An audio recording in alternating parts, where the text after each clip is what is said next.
Baik pemirsa, Anda kembali di Damai Indonesiaku. Adalah sifat qanaah, adalah salah satu sifat yang diajarkan Islam untuk selalu bersyukur, untuk selalu menerima apa yang diberikan oleh Allah Subhanahu wa taala. Seperti apakah sifat qanaah itu sendiri nanti akan dijelaskan dan dipaparkan secara luas oleh Kiai Haji Sumarno Syafi'i. Selamat mengikuti. Assalamualaikum warahmatullahi wabarakatuh. Alhamdulillahi haqqa hamdi summa salatu wassalamu ala khairi ibadi Sayyidina wa habibina wa syafi'ina wa qurrati a'yunina Muhammad wa ala alihi wa sahbihi wa man tabi'ahu huda ila yaumil ma'ad, amma ba'du. Bapak, Ibu, Saudara, para pemirsa Damai Indonesiaku di mana Anda berada. Akhifillah Al-Ustadz Asmar Lambo dari Makassar, host kita yang sudah tidak asing lagi, para jamaah yang hadir, yang berbahagia dan insya Allah sama-sama dimuliakan Allah Subhanahu wa ta'ala. Paparan tentang qanaah mulai berangkat dari kehidupan kita sesungguhnya sudah terwujud di tengah-tengah kita tanda-tanda qanaah. Bu, apaan sih? Merasa cukup dan puas. Dan kalau kita bicara merasa cukup dan puas Allah berikan kepada kita, dengan awal penciptaan kita rasanya sulit untuk kita rasakan. Kenapa? Karena manusia Allah ciptakan sebagai makhluk yang dinamis, punya nafsu. Beda dengan malaikat. Malaikat nggak pernah ada nafsunya dan nggak Allah berikan nafsu. Makanya malaikat nggak banyak kepengen. Kalau malaikat banyak kepengen, habis kita dimakan komisi rezeki kita sama malaikat.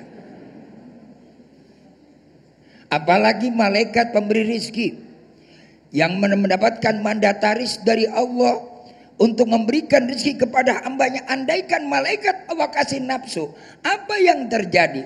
Waduh, yang paling kaya malaikat pemberi rezeki. Kenapa? Setiap kita diminta potongan 10%, belum lagi kena PPN.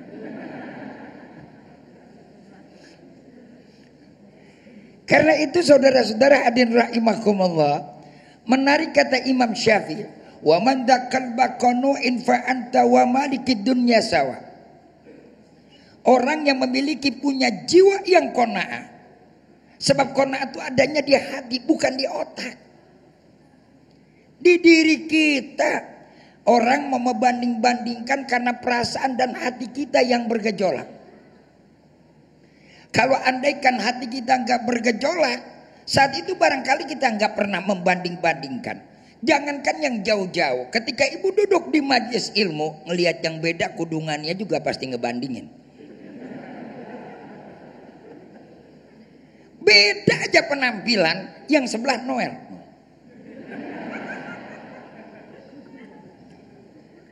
Ya. Kan biasa, wajar Pak. Oh wajar, manusiawi. Tapi ketika pembandingan sudah mulai meresap di hati, apa sih yang akan terjadi? Gejolak emosi akan semakin meningkat. Disinilah setan masuk dalam diri manusia. Yang pada akhir gilirannya apa yang Allah anugerahkan, Allah berikan, sulit dia syukuri, berat dia berterima, dan rasanya tidak mungkin itu dia terima dengan lapang dada.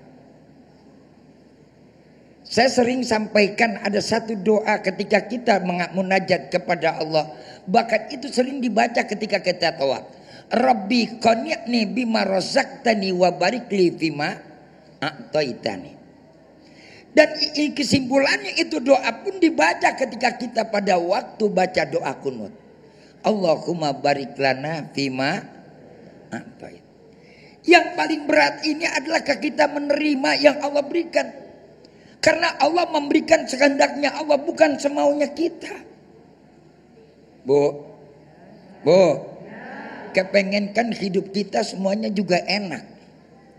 Iya kan? Punya duit banyak, laki ganteng, betul?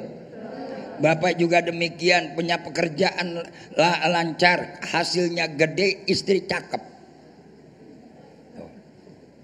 Rata-rata. Sama, saya juga begitu. Tapi kan Allah mengasih tentunya sesuai dengan kondisi kita. Apakah kita sanggup yang namanya diberikan oleh Allah dengan apa yang kita pengen, kita mampu bisa amanah summalatus aluna yauma idzin? Sebab yang Allah anugerahkan, Allah berikan kepada kita, nanti akan diminta pertanggungjawabannya di hadapan Allah Subhanahu wa taala. Orang mendapatkan jabatan saja diminta pertanggungjawabannya nanti di mana? Oleh legislatif pada waktu mereka di depan DPR dan MPR.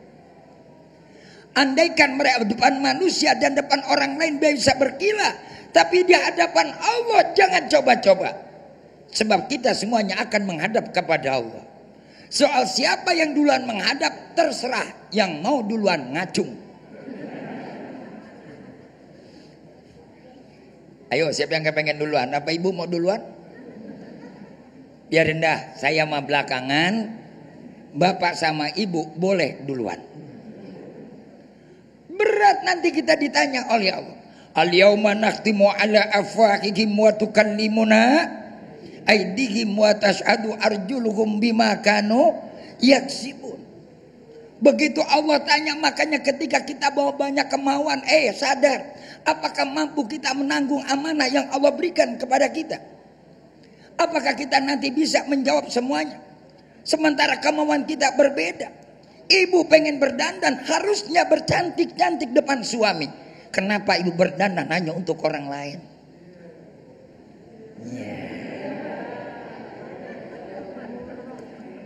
Bu, ini kan jabaran karena ingin membandingkan. Ada gejolak.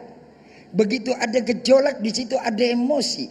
Aku juga kan pengen tampil beda. Ada perasaan ingin dilihat, ingin dipandang, dan ingin diperhatikan oleh orang. Padahal ada yang lebih memperhatikan kita, kita nggak pernah peduli. Siapa yang memperhatikan kita? Allah Subhanahu. Illam takun tara fa innahu yara. Walaupun kau tidak pernah melihat Allah, Allah pasti akan melihat kita. Yang nanti Allah akan perlihatkan semua kepada kita. Ih, serem. Makanya yuk dari sekarang kita benahi hati kita biar rajin nerima, insya. Berangkat dari mana? Tulus, lapang dada nerima, jangankan yang enaknya, yang pahitnya pun Allah kasih terbaik buat kita. Sanggup apa sanggup? Sanggup apa sanggup? Ngomong kayak beduk. Insya Allah. Pulang ngaji sendal hilang pasti ngegerutu. Taubat gue mah ikut ngaji lagi, mana sendal belum lunas udah tewas. Allahu Akbar. Nanti kita lanjutkan pada sesi tanya jawab. Masya Allah, luar biasa sekali apa yang disampaikan Kiai Sumarno guru kita tadi, bahwa ketika kita menyadari apa yang diberikan oleh Allah sesuai kemampuan kita, dan juga ketika kita sudah tidak membanding-bandingkan diri kita dengan orang lain, insya Allah sifat qanaah itu akan muncul di dalam diri kita.